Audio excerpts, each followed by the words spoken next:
ಎಲ್ಲರಿಗೂ ಗೌರಿ ಗಣೇಶ ಹಬ್ಬದ ಶುಭಾಶಯಗಳು. ಈಗ ಅರಿಶಿನ ಗೌರಿ ಮಾಡುವ ವಿಧಾನವನ್ನು ನೋಡೋಣ. ನಾನು 1 ಕಪ್ಪಿನಲ್ಲಿ ಅರಿಶಿನ ತಗೊಂಡಿದ್ದೀನಿ. ಅರ್ಧ ಕಪ್ನಲ್ಲಿ ಮೈದಾ ಹಿಟ್ಟು, 2 ಟೇಬಲ್ ಸ್ಪೂನಷ್ಟು ಸಕ್ಕರೆ ಪುಡಿ, ಇನ್ನು ಅರ್ಧ ಟೇಬಲ್ ಸ್ಪೂನಷ್ಟು ನಿಂಬೆ ರಸ ಮತ್ತು ಬೇಕಾದಷ್ಟು ನೀರು. ಈಗ ಒಂದು ಪ್ಲೇಟ್ನಲ್ಲಿ ನಾನು ಅರಿಶಿನ, ಮೈದಾ ಹಿಟ್ಟು ಮತ್ತು ಸಕ್ಕರೆ ಪುಡಿ, ನಿಂಬೆ ರಸ ಹಾಕ್ಕೊಂಡು ಕ್ಲೀನಾಗಿ ಎಲ್ಲ ಚೆನ್ನಾಗಿ ಮಿಕ್ಸ್ ಆಗೋ ಥರ ಮಿಕ್ಸ್ ಮಾಡ್ಕೊತಾ ಇದ್ದೀನಿ. ಈಗ ಸ್ವಲ್ಪ ನೀರು ಹಾಕ್ಕೊಂಡು ಕಲಿಸ್ಕೊಳ್ತಾ ಇದ್ದೀನಿ. ಎಲ್ಲನೂ ಚೆನ್ನಾಗಿ ಮಿಕ್ಸ್ ಆಗೋ ಥರ ಕಲಿಸ್ಕೊಂಡು ಸ್ವಲ್ಪ ನೀರು ಹಾಕ್ಕೊಂಡು ಚಪಾತಿ ಹಿಟ್ಟಿನ ಹದದಲ್ಲಿ ಕಲಿಸ್ಕೊಳ್ಳೋಣ. ನೋಡಿ, ಈ ಥರ ಬರಬೇಕು. ಎಷ್ಟು ಚೆನ್ನಾಗಾಗಿದೆ ನೋಡಿ. ಈಗ ನಾನು ಇಲ್ಲಿ 4 ಉಂಡೆಗಳಾಗಿ ಮಾಡ್ಕೊಳ್ತಾ ಇದ್ದೀನಿ.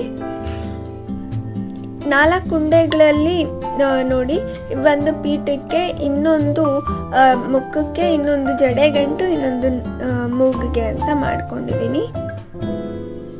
ಈಗ ಇದನ್ನು ಪೀಠದ ಮೇಲೆ ಕ್ಲೀನಾಗಿಟ್ಟು ಇದನ್ನು ನೀರಿಂದ ಸ್ವಲ್ಪ ಪ್ರೆಸ್ ಮಾಡ್ತಾ ಕ್ಲೀನಾಗಿ ಅಂಟಿಸ್ಕೊಳ್ಬೇಕು.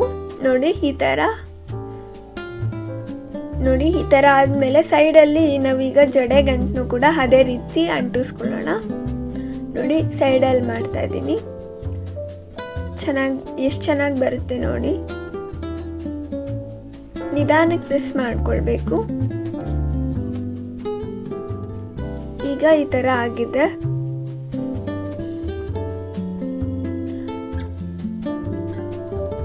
ಇದಾದ್ಮೇಲೆ ನಾನು ಮೂಗ್ನ ಮಾಡ್ತಾ ಇದ್ದೀನಿ. ನೀವು ಆ ಉಂಡೆ ಇರುತ್ತಲ್ಲ, ಅದನ್ನು ಸ್ವಲ್ಪ ಪ್ರೆಸ್ ಮಾಡಿಕೊಂಡ್ರೆ ಈ ಶೇಪ್ ಬರುತ್ತೆ. ಇದನ್ನು ನೀವು ಕ್ಲೀನಾಗಿ ಮೆತ್ತಿಸಬೇಕಾಗುತ್ತೆ.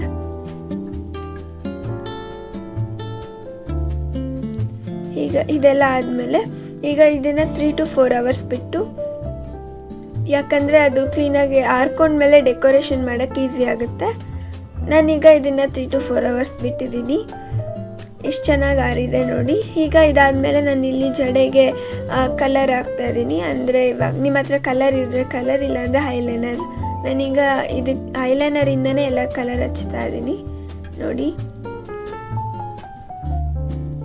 ಇದಾದಮೇಲೆ ಒಂದು 5 minutes ಆರ್ಕೊಳ್ಳೋಕೆ ಬಿಟ್ಟಾದಮೇಲೆ ನಾನು ಗಮ್ ಹಾಕ್ಕೊಂಡು ಸ್ವಲ್ಪ ಇದಕ್ಕೆ ಜಡೆಗೆ ಸ್ವಲ್ಪ ಡೆಕೋರೇಷನ್ ಥರ ಮಾಡ್ತಾ ಇದ್ದೀನಿ ನೋಡಿ.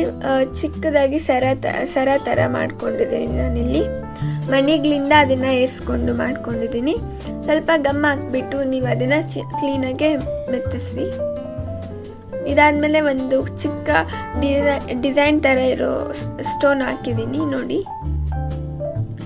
ಇದಾದಮೇಲೆ ಈ ಥರ ಮಾಡಿದ್ದೀನಿ ನಾನು. ನಿಮ್ಗೆ ಹೇಗೆ ಅನಿಸುತ್ತೋ ಆ ಥರ ಡೆಕೋರೇಷನ್ ನೀವು ಮಾಡ್ಕೊಳ್ಬೋದು. ನಾನು ಈ ಥರ ಮಾಡ್ತಾ ಇದ್ದೀನಿ. ಇದಾದಮೇಲೆ ಕಣ್ಣನ್ನು ಮಾಡ್ತೀನಿ. ಕಣ್ಣನ್ನು ಕೂಡ ನೀವು ಐಲೈನರಿಂದನೇ ಮಾಡ್ತಾ ಇದ್ದೀನಿ ನೋಡಿ. ಈ ಥರ ಮಾಡಿದ್ದೀನಿ. ಇದಾದಮೇಲೆ ನಿಮ್ಗೆ ಇಷ್ಟ ಬಂದಿರೋ ಇಯರಿಂಗ್ಸ್ನ ನೀವು ಇಟ್ಕೊಳ್ಬೋದು ನೋಡಿ. ಈ ಥರ ಆಗಿದೆ. ಮತ್ತು ಮೂಗಿಗೆ ನಾನು ಚಿಕ್ಕದೊಂದು ಸ್ಟೋನ್ ಟೈಪಲ್ಲಿರೋ ಒಂದು ಸ್ಟಿಕ್ಕರ್ ಏನಾದರೂ ಇದ್ದರೆ ನೀವು ಇಟ್ಕೊಳ್ಬೋದು. ಇದಾದಮೇಲೆ ಲಿಪ್ಸ್ನ ನಾನು ಕಲರಿಂದ ಲಿಪ್ಸ್ಟಿಕ್ ಥರ ಮಾಡಿದ್ದೀನಿ ನೋಡಿ. ಈ ಥರ ಆಗಿದೆ. ಎಷ್ಟು ಚೆನ್ನಾಗಿ ಬಂದಿದೆ ನೋಡಿ.